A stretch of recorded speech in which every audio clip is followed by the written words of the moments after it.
So I read recently that the Supreme Court of the United States is going to be hearing arguments about affirmative action and specifically race-based selection in universities and colleges. And before I say anything else, let me admit that as a Canadian, there's a lot of context, experience, and formation that I'm missing to address your specific political debate.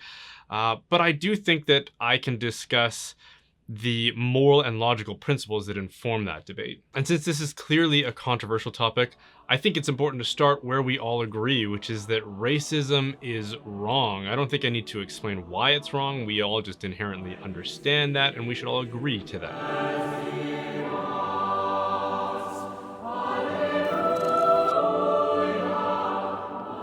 I think we should also be able to agree that to discriminate against someone because of their skin color or their ethnic appearance is a very explicit form of racism and also therefore wrong.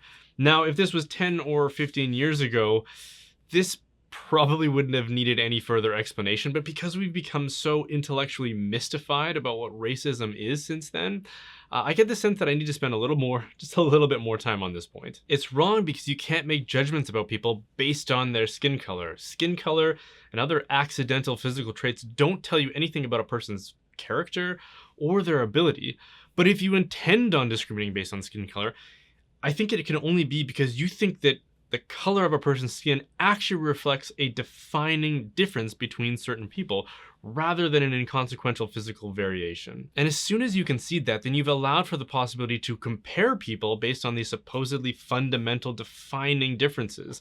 And as soon as you allow for those kinds of comparisons, you've allowed for some to be judged as superior or more worthy of certain benefits than others based on skin color, rather than character, ability, or suitability. And that, in all circumstances, in any application, is the defining feature of racism. And we have lots of historical examples that remind us of how evil this is. We've all heard stories of people being excluded from a restaurant or another public service, to be refused a seat on the bus, or excluded from educational or employment opportunities because of something as arbitrary as how much light their skin either reflects or absorbs.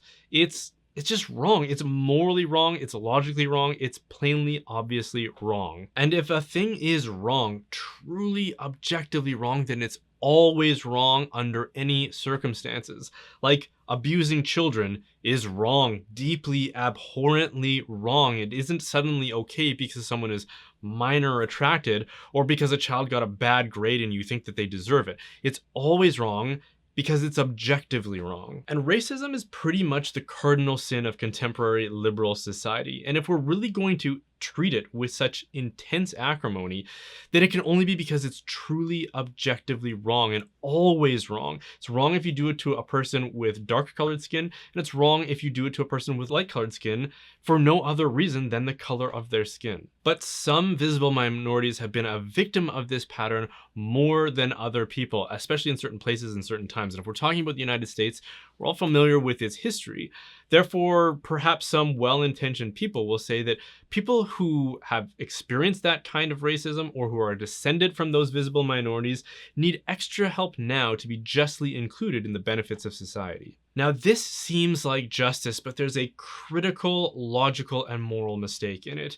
If someone, for example, named Jeff, who is dark-skinned, is a victim of racism because he's dark-skinned, then the remedy, the solution, is owed to Jeff, not to all dark-skinned people because of what happened to Jeff. Justice requires us to identify people who are actually victims and then to provide restitution to them.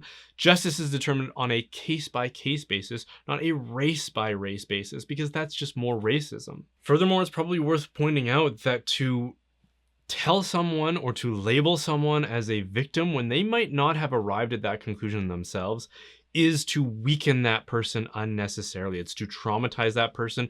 It's to manipulate that person into adopting certain thoughts about themselves that aren't necessarily true or that they might not have adopted themselves and could have been liberated from otherwise. Not to mention that the only way to give people an advantage based on skin color is by assigning people with other skin colors a disadvantage. In other words, we have to do the thing that we've already defined as racism. We have to discriminate based on race. So if we're talking about school admissions, there are policies and advocates who say that if an applicant has darker skin, they should be given preference over applicants with lighter skin.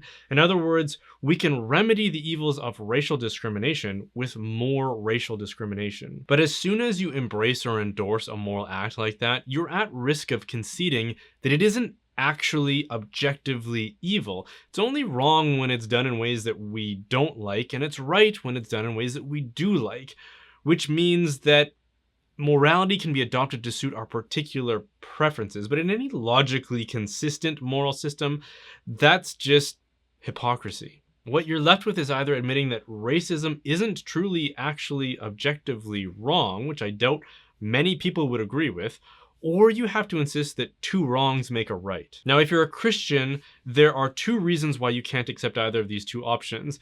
The first option being that racism isn't truly wrong should be pretty self-explanatory, but the latter, that two wrongs make a right, might need some explanation, because authentic Christianity honors two forms of knowledge, both faith and reason. So let me start with an explanation of the rational side for why two wrongs don't make a right. It starts by admitting that we are subject to change, which can happen because of external factors like the things that other people do to us, or because of internal factors like the choices, especially the moral choices that we make. Regarding the latter, let's take an example. So I could start working out intensely every day, and after having done that for about a year or so, I will have changed myself from what I used to be or what I currently am, which is someone with a certain physical capability, to someone with a much greater physical capability, which reveals to us a principle, which is that good decisions, especially when they're made consistently, make us better.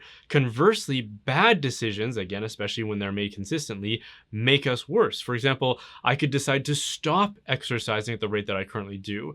And if I do so, I will have changed myself into someone who is less physically healthy. When you do something wrong, especially repeatedly, it affects you in a deleterious way. You become compromised and distorted by your own immoral decisions and actions. You become something more like the decisions you make.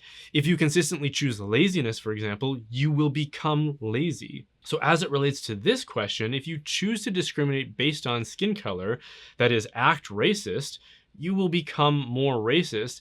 If you insist on seeing skin color as one of the most important defining, distinguishing features of people, then that will start to inform your decisions and your behavior as you interact with people. In the end, you will become a racist, which is why it's no surprise that some of the most racist people that you will hear from are the ones who claim to be most actively fighting against it. The point being that a life lived according to the notion that two wrongs make a right is self-destructive. The person employing that kind of thinking will become evil by the evil choices that they make, even if it's with a view to do good. But I also want to address this idea of inclusion, because there's a massive logical fallacy in our obsession with inclusion. I think that we all see some merit to the idea of being inclusive and some reservation, if not abhorrence, to the idea that we should be exclusive.